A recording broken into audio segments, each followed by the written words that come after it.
everybody. Welcome back. It's Steve Fretzin again with the Be That Lawyer with Fretzin podcast.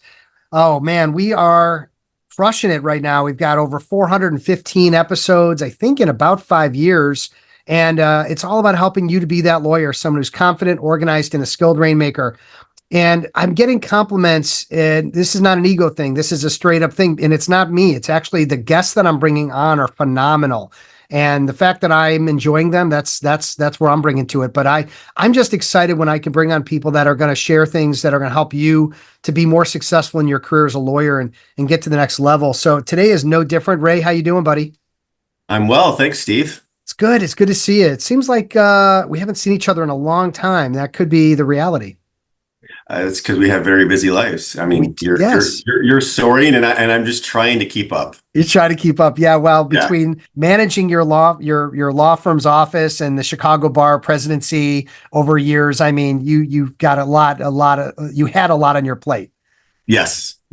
So yeah, I did, and I still have a lot on my plate, but I'm slowly moving into a new future. You're just shifting, right? Just shifting it over to other priorities, which is cool.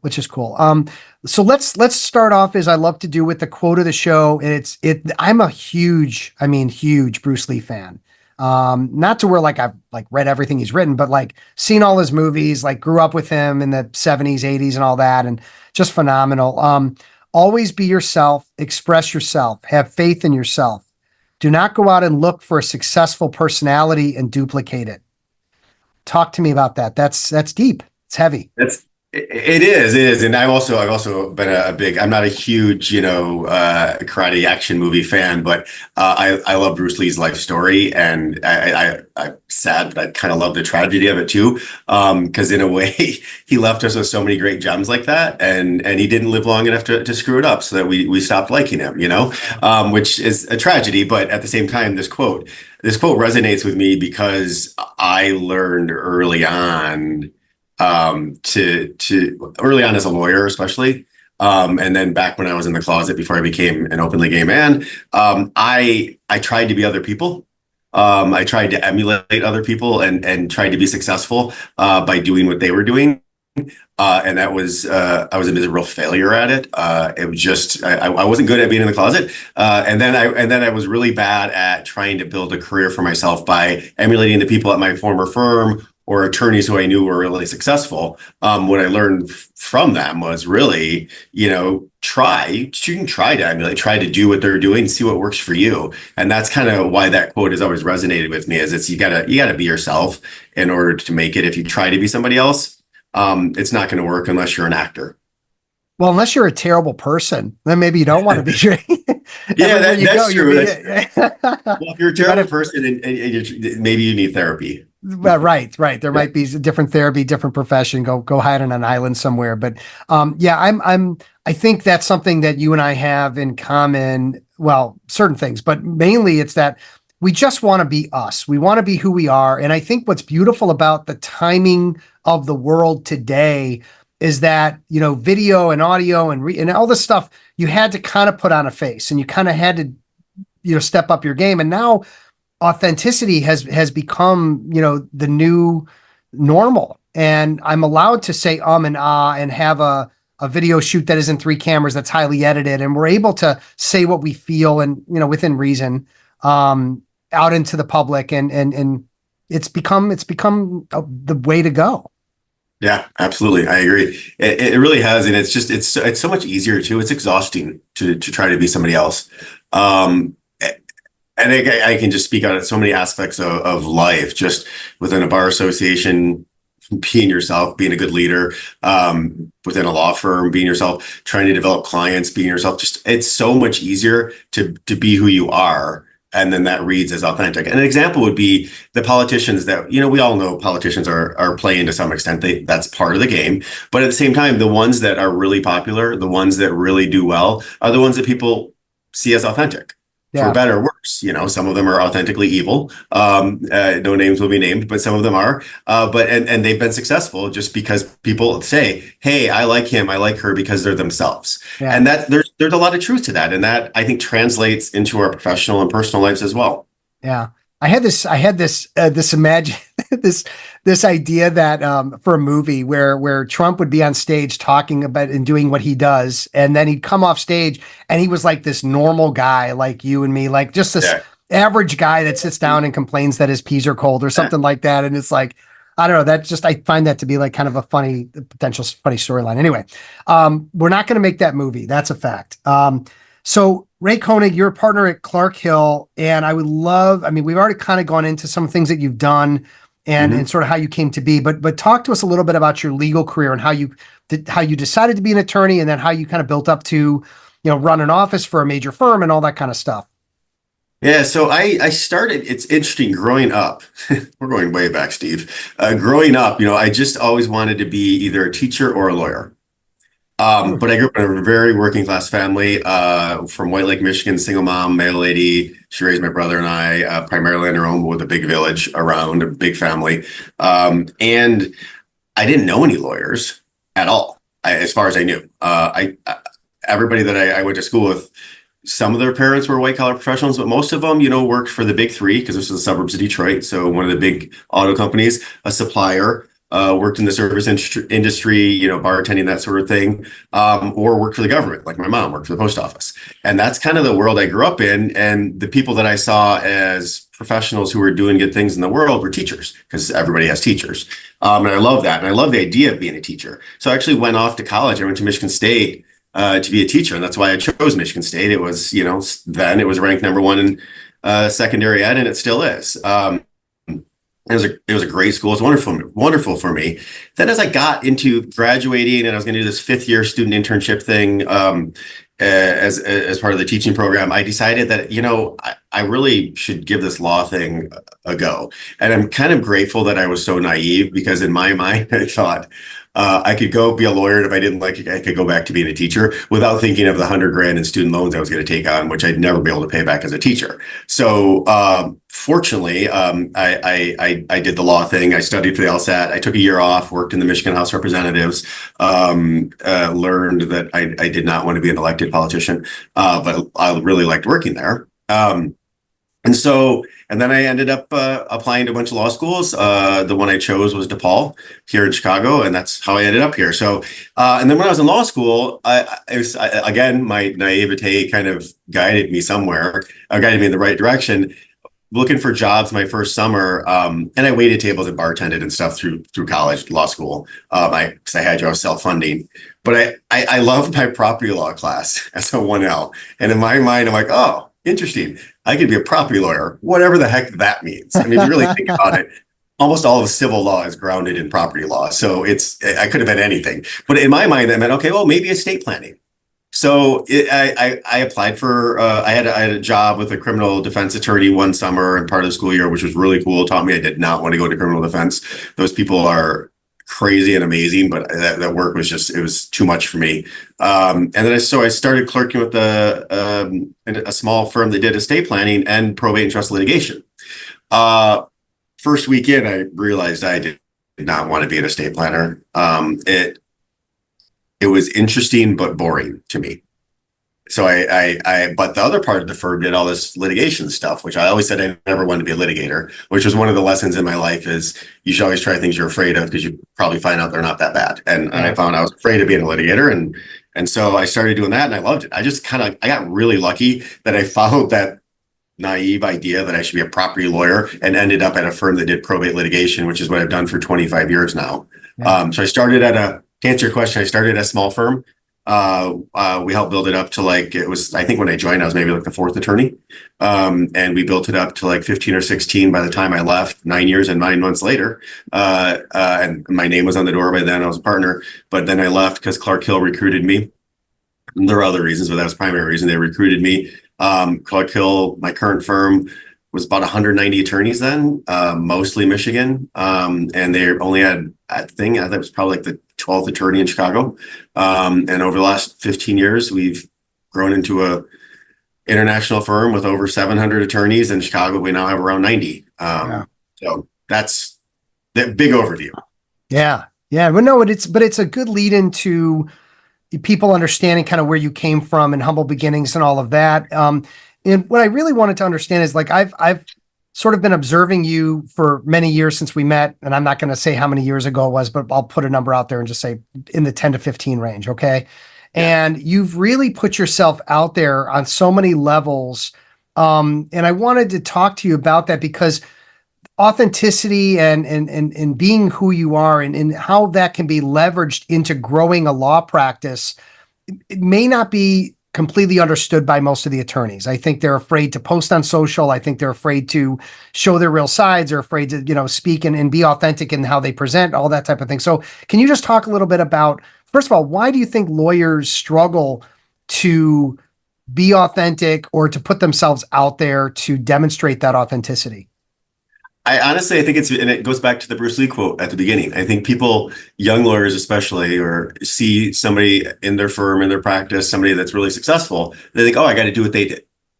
And that's just not true. I started, like the firm I started at, it was led by a highly successful attorney, and he marketed in a very specific way. And, if you walked into the room, you'd walk out, like maybe 6 or 7 people thought, oh God, he's so overbearing. The other 3 or 4 loved him. And that's more than enough to build a book on and to build a successful business on. And he did.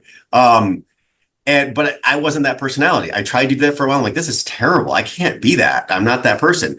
So then I just started feeling like, what is it about me? Why would somebody hire me as a young person, as an attorney? I've always been in private practice. And it really was for me, they're going to get to know me as a person. They need to get to know me as a person who has good judgment, who is interesting, who they want to spend time with, because you spend a lot of time with your lawyers, whether you're at an institution or you're an individual or a family. And then I just I became that person that I didn't become. I was that person. I just started being myself, and I started looking for ways to get myself out there where I would meet decision makers in a non-legal setting. So one of the things that I did is I started like, well, what am I interested in? I've always had this charitable bent. I've always been very involved in politics. What am I interested in? So I started doing political things, kind of primarily in the LGBTQ space, because that's where I felt most comfortable and I had a kinship with people. And then also I've always felt very strongly about charity work for around poverty and homelessness and HIV and AIDS issues. So I started getting involved in different charities and started meeting people. I got on junior boards and I got on other boards. I started meeting people who liked me for me. And then they were like, oh, you're a lawyer. Cool. And then over time, they're like, oh, what kind of lawyer are you? And then eventually, and what I learned early on, this was really key. And I tell our young lawyers this all the time, never tell them what kind of lawyer you are. You're a lawyer.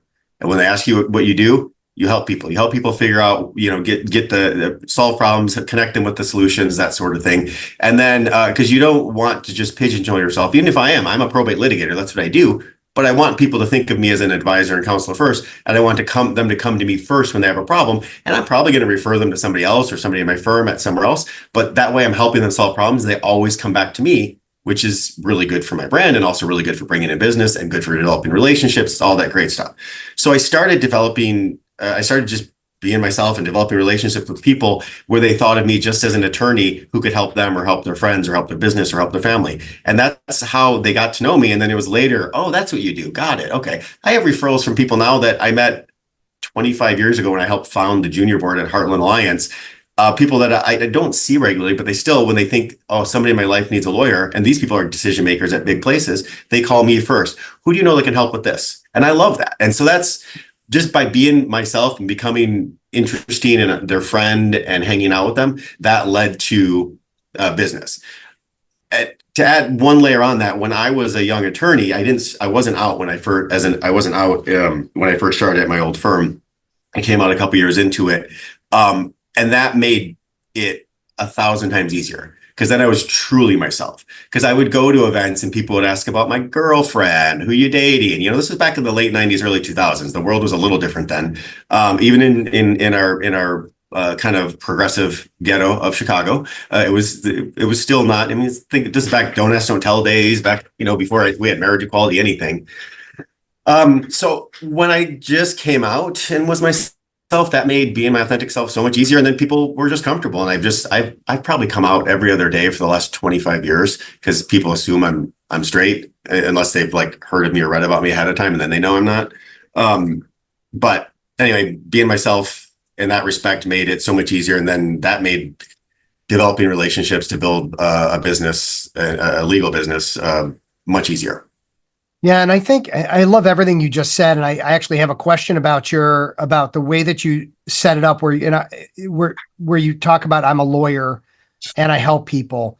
So the argument for that, you had the argument for it, which I thought was brilliant. The argument Yeah. against it is maybe it's based on the level of relationship and how much time you spend with people, but ultimately, is that memorable? Like me, I know 100 lawyers. So if everyone Yeah. just says they're a lawyer, am I going to remember any of them? And is it more about the fact that they liked you, knew you, trusted you, remembered you were a lawyer, and then came to you with some problem versus someone saying I'm an IP lawyer specifically in this niche so that I'm memorable for that specific thing, which they may or not ever come across, but I would be at least memorable for something versus maybe it being too broad. So I just wanted to pick on that a little bit and get your pros and cons on it.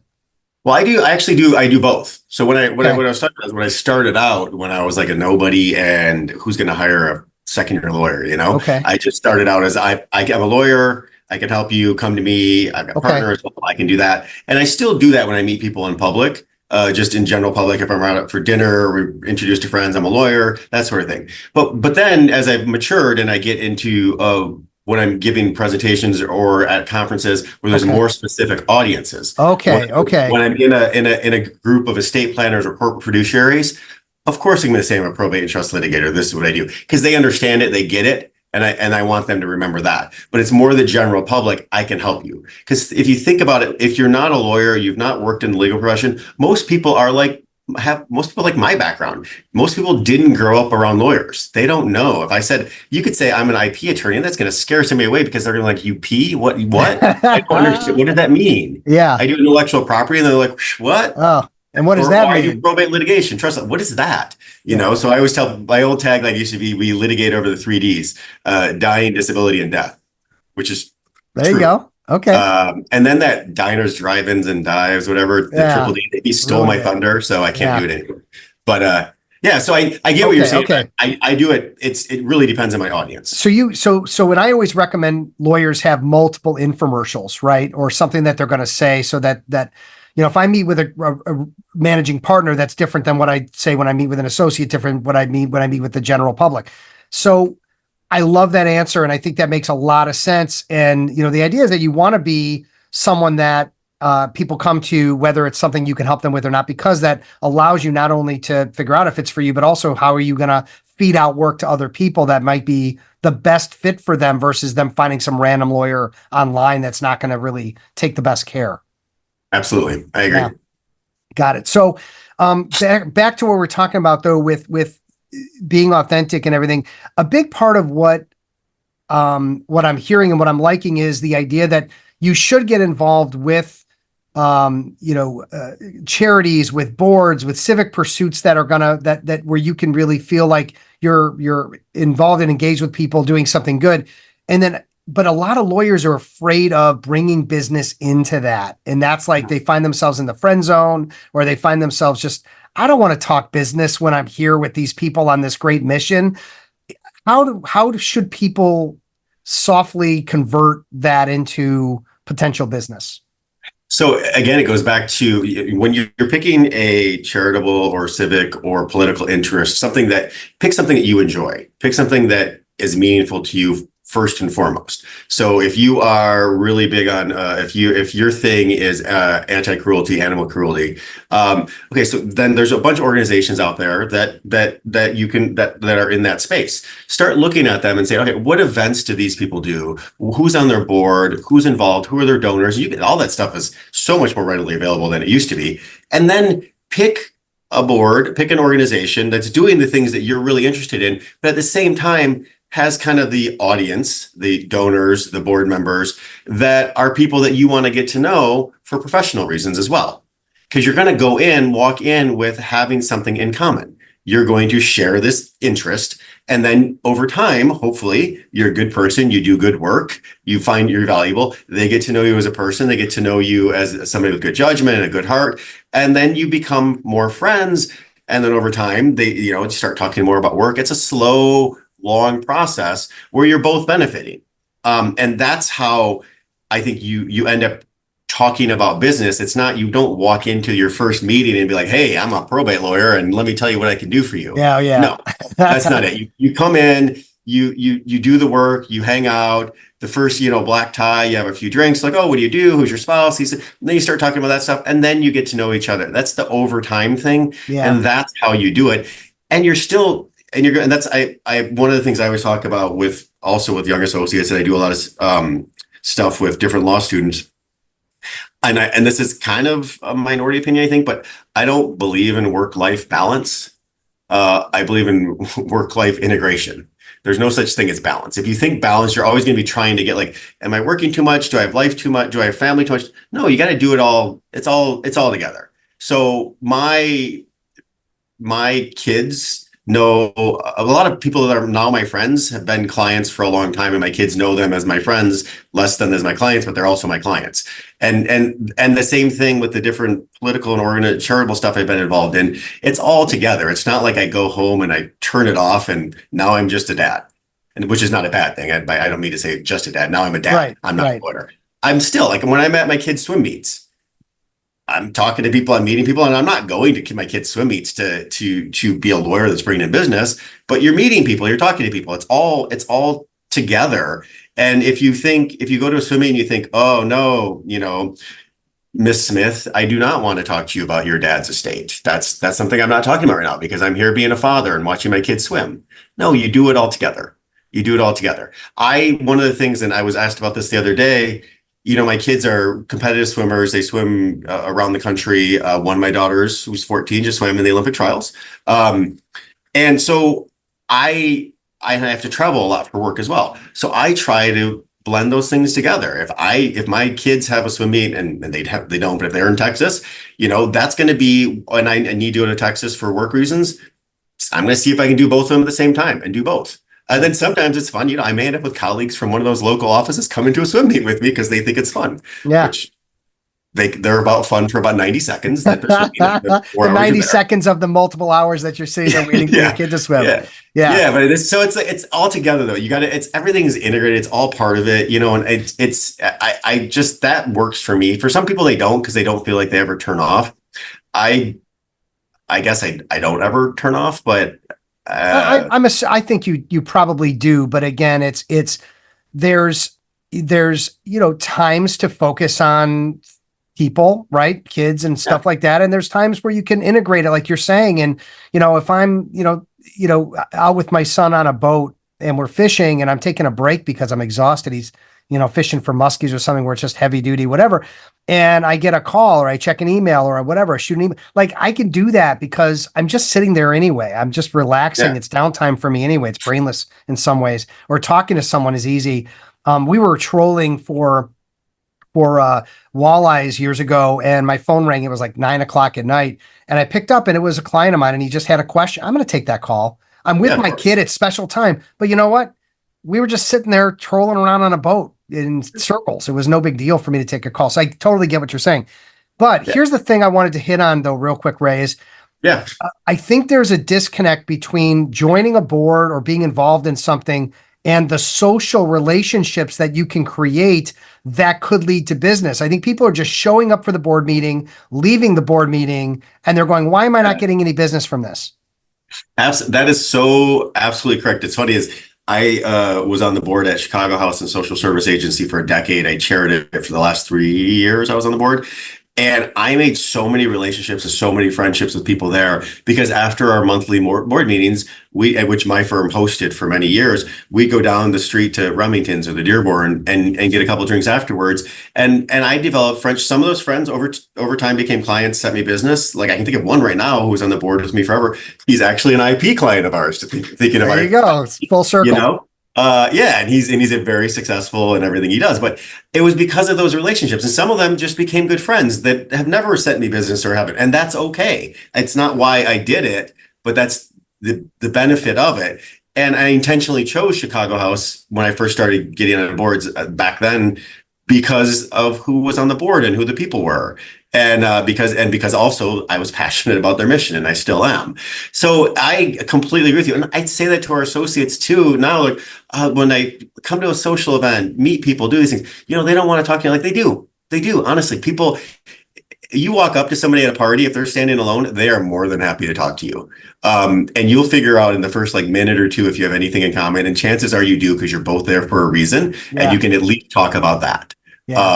And so and that's how, again, those things develop. And I've got other associates now where I'll be like the next generation of leaders at like some of our bank clients.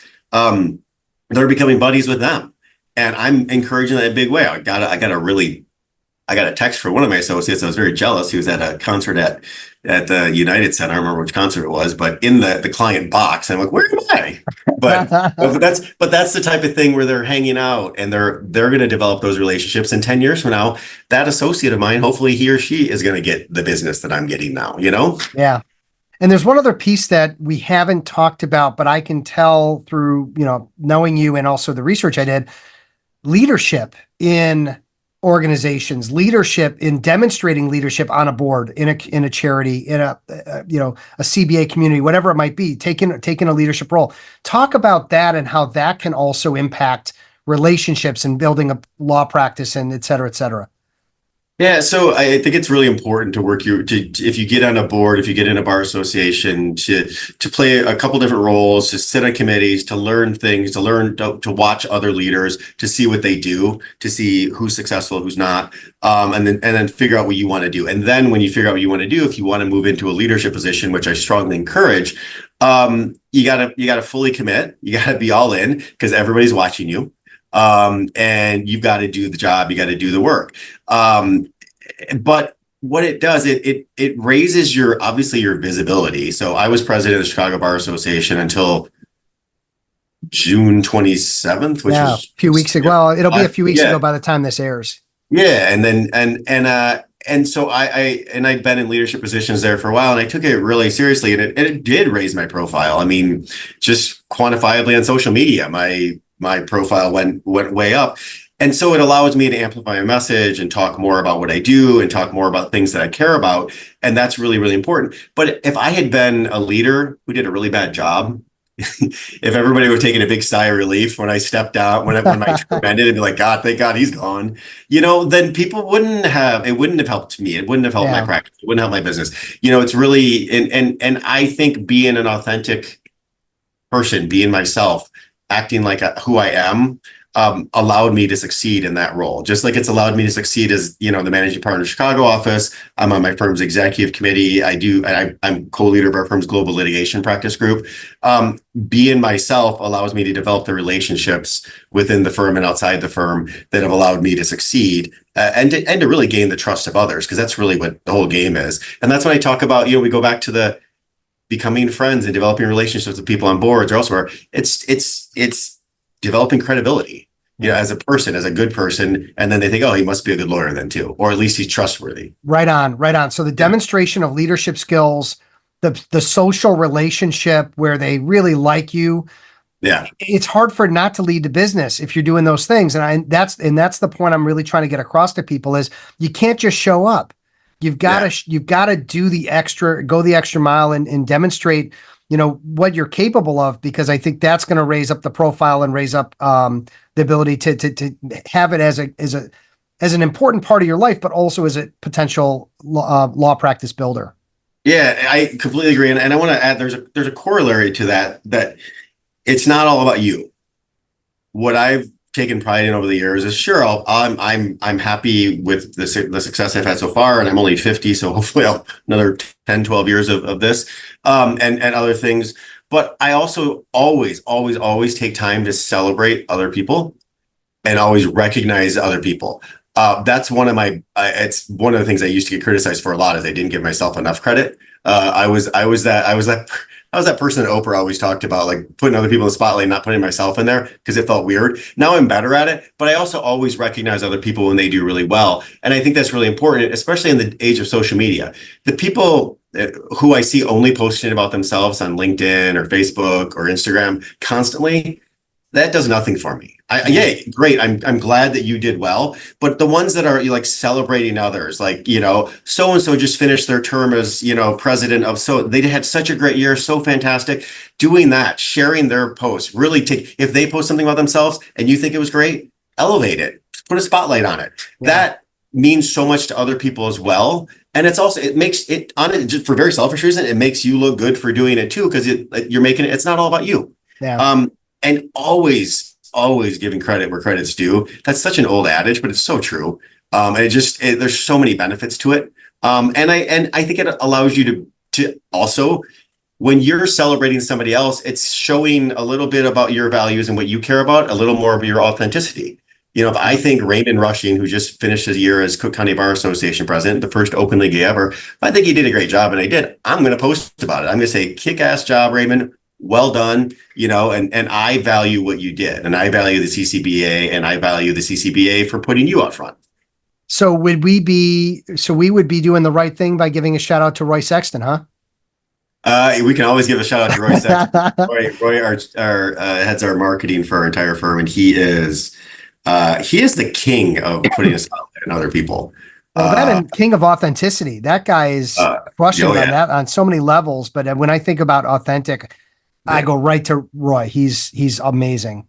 He really is, and he provides a really great example for the attorneys in our firm, and then I think especially for the younger ones, and I think also for the people that in our firm that, and most of us feel we don't fit a cookie cutter mold and don't want to. That's Roy. Roy is who he is, and in a really good way. He's also really smart and strategic. He does so many things well, but he's really good at, he's authentic, but he's also really good at celebrating other people, which I really appreciate and I respect him. And we also, full disclosure, we have a very good friendship. So he's one of the first people to text me or call me when something good happens in my life. He's just a great human being. Yep, absolutely agreed. And I think he's been on the show a couple of times. He's just one of my favorite people, and always so warm and inviting. We're going to wrap up with our game-changing podcast, and you've got At the Bar, which is a Chicago Bar Association. So 30-second review. Why is that a killer podcast? Because it's both local and national at the same time. So it's put on by the CBA, the Chicago Bar Association. The current co-hosts are Trish Rich and John Amarillo, who are both hilarious, brilliant, incisive, funny. But they talk about just different things that are happening within the bar or the nation, and they make it both national and really hyper local at the same time. And I really appreciate that. It's just a nice dose of what's going on in the world. Yeah. Fantastic. Well, listen, as we're wrapping up, I want to thank our wonderful sponsors. Of course, Get Staffed Up, Lawmatics, and PimCon coming up. And that's through Rankings.io, our friends over there. If people want to get in touch with you, Ray, they want to find out more about Clark Hill, about yourself, what are the best ways for them to find you? So it's easy and just go through our firm website and find me. It's clarkhill.com. That's the best way. And then you can find me in there. And my email is rkoenig@clarkhill.com. Reach out to me, email me. I'm always happy to connect. Yeah. And real easy to find on LinkedIn as well. Thanks. I always forget about that. That's another way to find me. That's the way people find me all the time. There's that thing. Hey, thanks for coming on the show. I mean, I wanted to get you on for a long time, and I was so happy that we were able to make this happen, because gem after gem after gem of ideas that I know lawyers struggle with, not only around authenticity, but how to get more value from the efforts that they are putting out when they're trying to do their civic duties or get involved and engaged in different types of groups and things like that. So just much appreciated, man. Appreciate it. All right. Thanks, Steve. Have a great one. Yeah. And thank you, everybody, for spending some time with Ray and I today on the Be That Lawyer with Fretzin podcast. And, again, continue to try to help you to be more confident, organized, and a skilled rainmaker. Take care, everybody. Be safe, be well. We'll talk again very soon.